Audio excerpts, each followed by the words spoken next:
honestly an honor to be on this stage. Boss, I don't know where he went, but what an honor to have him come in and talk to us about his experience and his background. And I wanted to thank Money Auntie and all of the organizers. This temple is really built on community service and volunteering, and I saw all of the effort that the organizers and the volunteers put into putting today together. So I just want to give them a really quick vote of thanks. Oh, they already started it. It's supposed to be a blank slide. Okay. So I've been on this stage before. I was 14 years old. I prepared for 2 years, and I was about to perform on stage for 3 hours in front of this community for my art group. So I vividly remember the smell of what was then a newer auditorium. I remember being nervous about what my friends from school might think about this weird, different performance. And I remember that moment just before the music starts, when you know there's nothing left to do but begin. But what I remember most is this. Before that performance ever became a reality, I had seen it in my mind 1,000 times. I had imagined the entrance, I had imagined the music, I had imagined the mistakes that I hoped I wouldn't make. And I imagined that feeling at the end of a successful performance, the feeling of hope, joy, relief, and pride that I would feel when I had succeeded. I didn't know it then, but this pattern of seeing something before it existed, believing it was possible, and building a bridge between the two became a pattern throughout my entire life. That art engagement performance wasn't a success because I had wished for it. That art engagement performance was a success because I had practiced really, really hard. It was because my guru, Jayamani, she taught me and she pushed me. It was because my parents drove me and took a couple of flights, literally, to support me.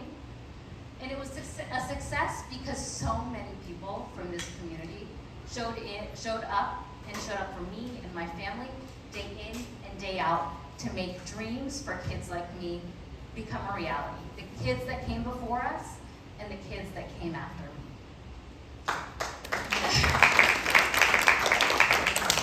I really feel like I grew up at this temple. I know you've heard so much of that sentiment today. From my first Ugadi performance when I was 4 years old on the old auditorium stage to 14 years of weekends that looked something like this. Taking dance classes with Jaya Auntie all Sunday, teaching younger kids, sometimes taking Carnatic music classes from a teacher who would come in for the summer just to teach us, and I remember taking them in the green room upstairs, and then filling my belly of pulihora and yogurt rice that Uduba had made, sitting in circles on the small auditorium floor and chatting and gossiping with friends, and doing homework or maybe pretending to do homework in the library that doesn't exist today. It was really here that I found a sense of belonging, and it turns out that sense of belonging is one of the most precious gifts that you can give a child. Because when you know where you're from and you know where your roots are, you have a stronger chance of having confidence in where you might go and building a bridge to get there.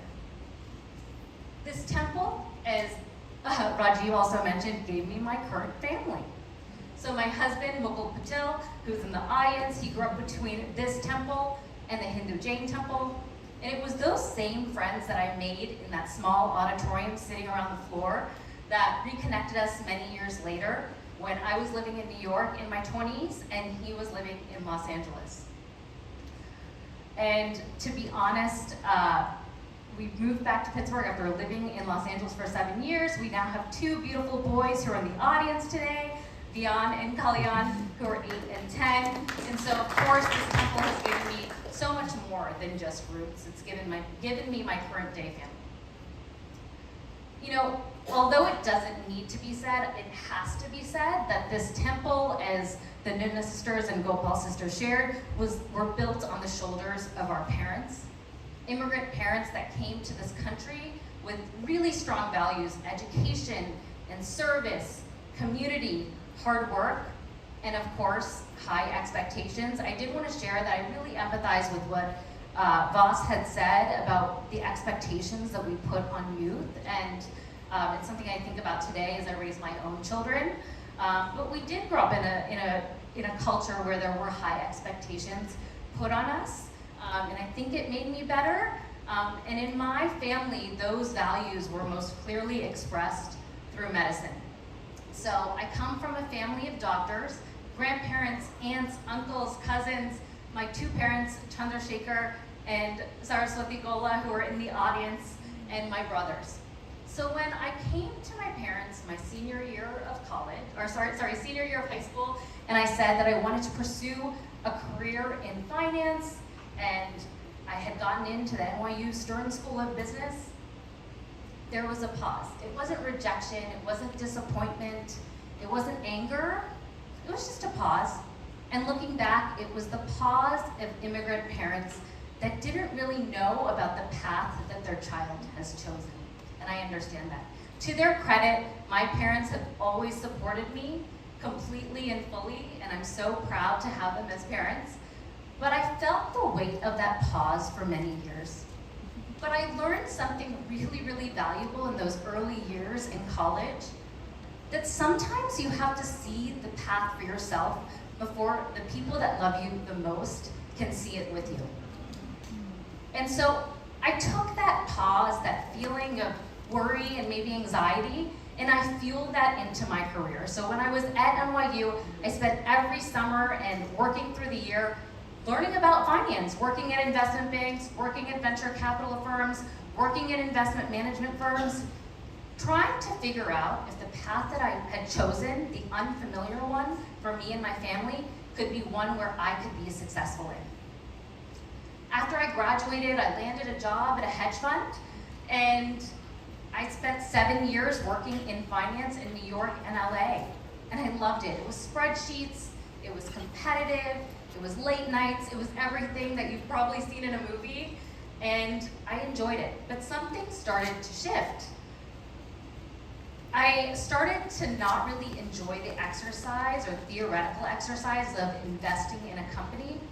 The most exciting parts of the month for me were when I got to sit with a C-suite executive team that we were investing in, and I got to learn about their growth strategy, their operations, how they were overcoming challenges. And it was in those moments that I realized that I wasn't an investor anymore, I was becoming an operator. And I really, really needed to take a chance for myself and start something on my own. So, I gotta find my thing. All right, so I went back to business school. Oh man, this is clicking ahead. Okay, so I went back to business school and I started my first company. It was in the wine industry. It was an e-commerce company, and we connected small consumers, small customers from all across the country with small wineries from all across the world. I built that while I was in school, and I learned about e-commerce. I got 2 wine certifications. I learned about branding and fundraising and all the messy realities of turning an idea that I had into my mind into reality. I built that business during school, and it was tough. And when I graduated, we had traction and we had customers. But if I'm being honest with myself, we didn't have enough traction to make it a full-time career. And I had a lot of opportunities as a post-MBA grad. So I made the tough decision to shut down that site. And at the time, I really felt like a failure. It's kind of the other part of being a South Asian. We don't talk about failure enough, and I think it's really, really important. Everyone messes up, and there are lessons to be learned from messing up. 3 weeks later, however, somehow, I got a call from my largest competitor. They offered to buy out my company and offered me a role on their senior leadership team. We went on to raise $40 million in venture capital funding and went from 8 people in a room with a kind of good idea to a 150-person company over 2 years. And I think that goes to show you that what seemed like an ending became a bridge, and really nothing's wasted if you're willing to learn from it. So for everyone that's young in the room, and maybe even old, there's nothing wrong with messing up. There's nothing wrong with making mistakes. And we all have done that before, and I hope that more people just take an opportunity to talk about how they failed instead of just how they've succeeded.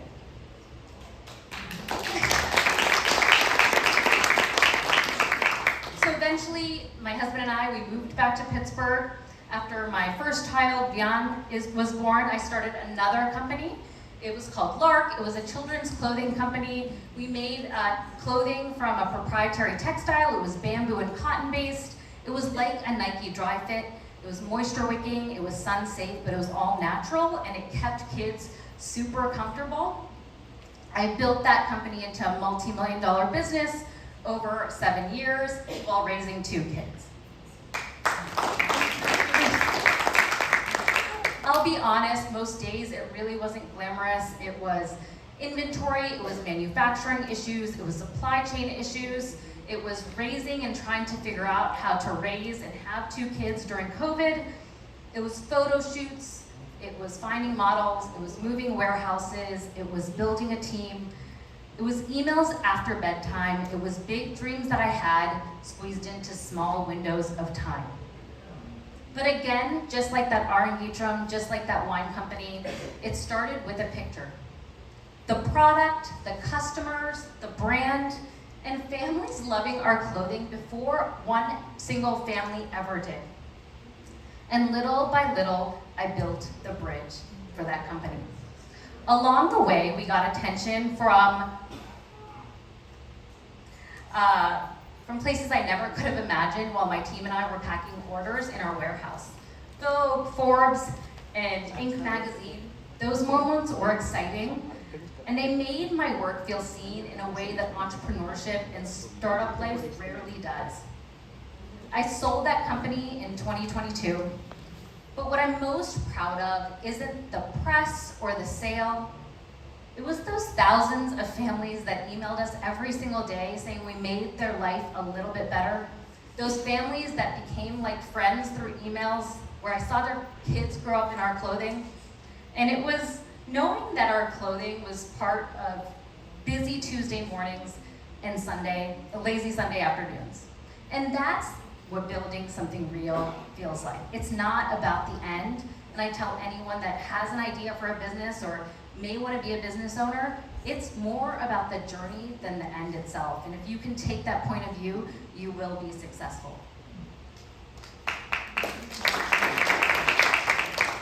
Today, I'm a leadership coach and advisor to over 20 plus companies here in Pittsburgh, and it really does feel like the last 3 chapters of my life have led me to this.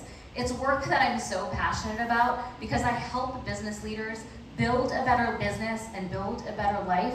And in doing so and in helping Pittsburgh companies, I feel like I'm living my dream and helping a community that I love, because when Pittsburgh businesses grow, this community can thrive, we can become a more sustainable economy, we can build more jobs, and honestly, that's work that gets me passionate about the place that I've landed and the work that I'm doing now.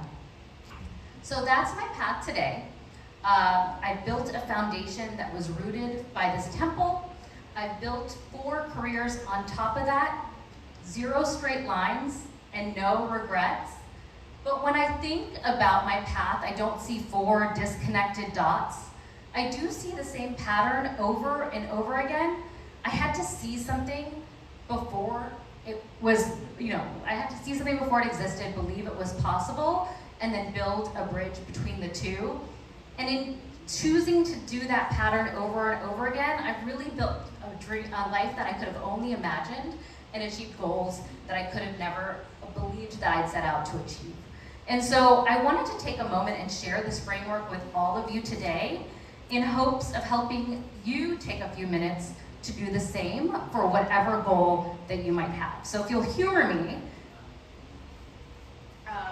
every single person in this room is in the middle of building something. It could be a career, it could be a family, it could be a retirement plan, a chapter that you haven't fully named yet, or something you might be in the middle of. The pattern I just described doesn't just belong to me. I just had 4 careers and 20 plus years of examples to prove it. So I want to give that to you right now in this room, not as an idea to drive home with, but something that we can do actively in the room today. So the framework is really to see something, you've heard me say it a couple times, believe it's possible and build it. So if you'll humor me, I want you to each, if you have a piece of paper or your phone, just take out your phone, go to the notes section, and I'll walk you through this for something that you might have in mind. So the first step is to see something, right? And not a vague wish like, I want a new career or I want to travel more. That's too soft to build something on. I mean, actually really picture it. So I'm going to share a goal of mine that I have in my next chapter of life as a way to set the stage for this exercise.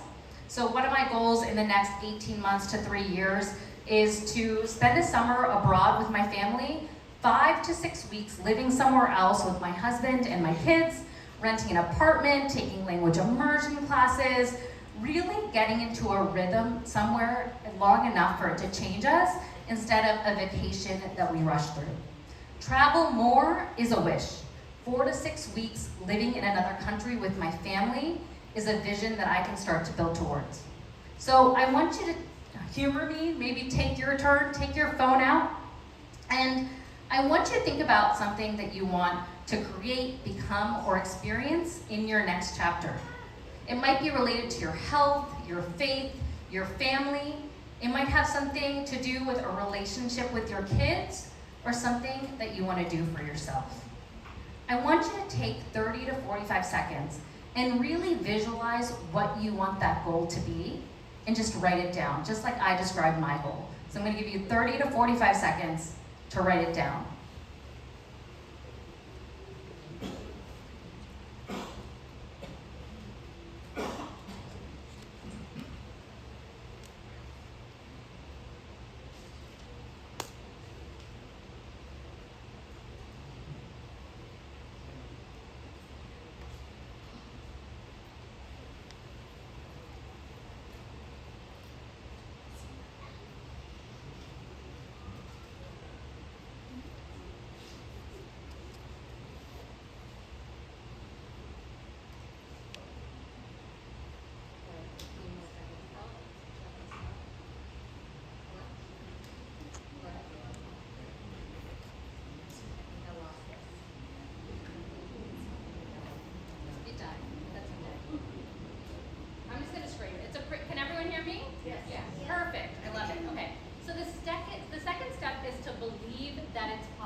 It was hard. It wasn't working. Thank you, Dad.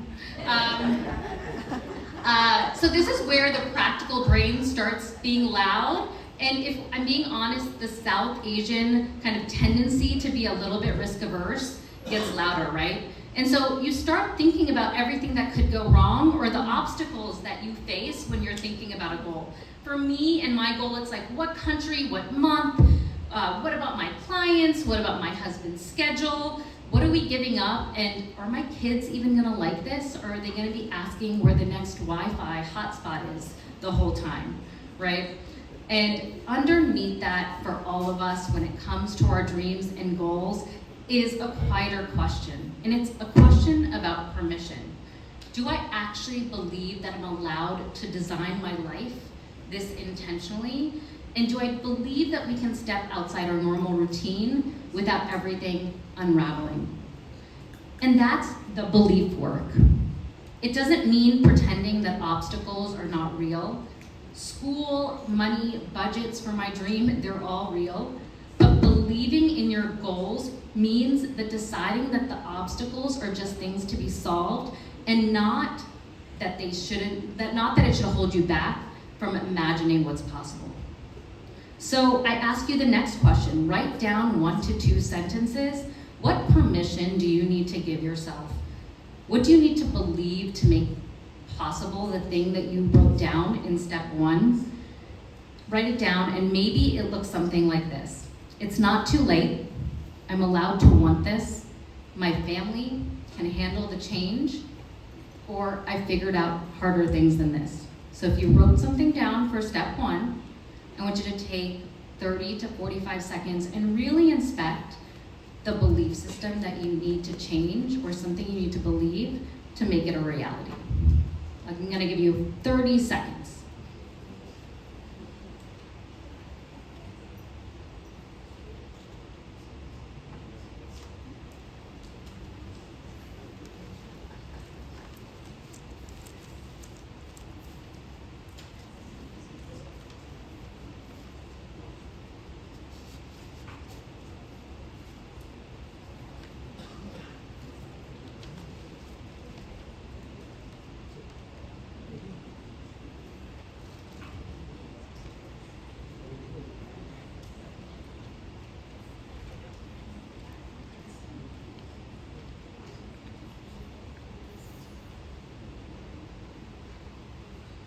All right, so step 3, building it.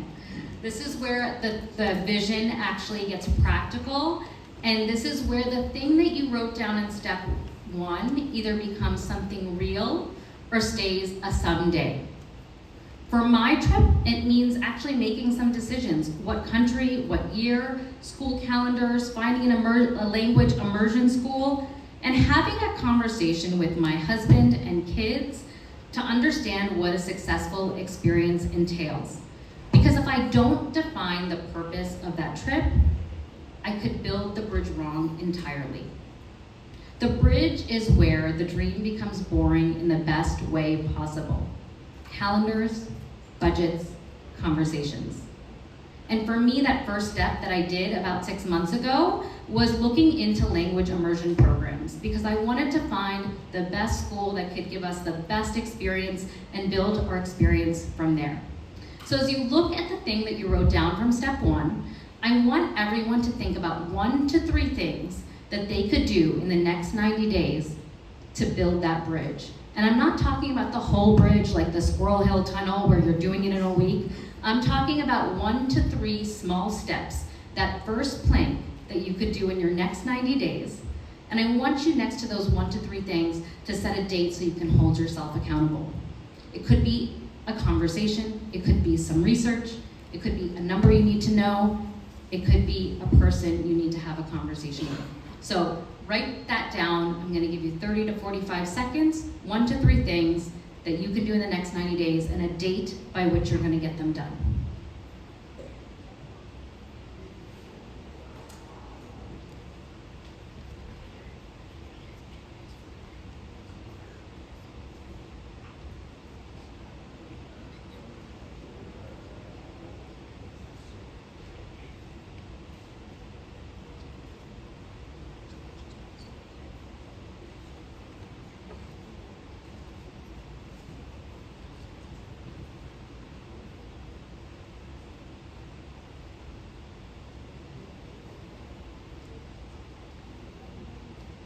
All right, so for those of you who did humor me and do this exercise, you now have something written down in front of other people before you were sure of the answer. A path of your own doesn't always look dramatic from the outside. Sometimes it seems like you're getting a new pet. Sometimes it's something bigger, like you're moving houses, you're changing careers, or you're forgiving someone that you need to in your life.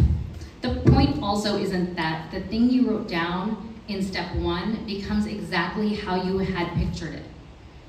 Mine certainly haven't. The point is that when we can see something clearly, when we can believe it expansively, and we can build it practically, we stop being passengers in our own life, we become builders. And that brings me back to this temple. And thank you for going through that exercise with me. Hopefully it was helpful, because nobody builds alone. So today, I want you to all look around the room to one another. Someone might have just written down a country that they wanted to live in. Someone may have written down a business that they're scared to start. A teenager in this room may have written down something that they're too shy or scared to tell their parents yet. None of you knew when you walked in today that you'd leave with something written down somewhere. And there's some power in that, but that's the whole exercise. I don't have the answers for you, but seeing it, believing it, and building that bridge is available to you today, whatever chapter you're in. When I think about what this temple and this community actually gave me, it was never one specific dream. It was something underneath that all. A place to practice becoming. A place to be seen before I fully knew who I was. But here's the part that took me 20 plus years to understand. The temple couldn't have handed me my hedge fund job or helped me build the wine company or given me my current roster of clients, although if anyone knows a Pittsburgh company that I can help, let me know. But it did require new people showing up in the same way this community did for me in every single stage. New people willing to show up for a new version of me that didn't exist yet before there was any proof that it would work. And that's the same way that this room and showed up for many children like me before we had proven anything at all. And that's what I hope that this community and this temple keeps being, not that a place that can hand you a roadmap, a place that gives you roots strong enough to leave from and makes you brave enough to find the new village when you need it. So when you leave tonight, please don't leave with the thing that you wrote down in your phone. I'd love for you to take it with you and share it with one person that can become your next village. I want you to see it clearly. I want you to believe it's possible, and I want you to build the bridge. And please remember that none of us builds alone. Thank you.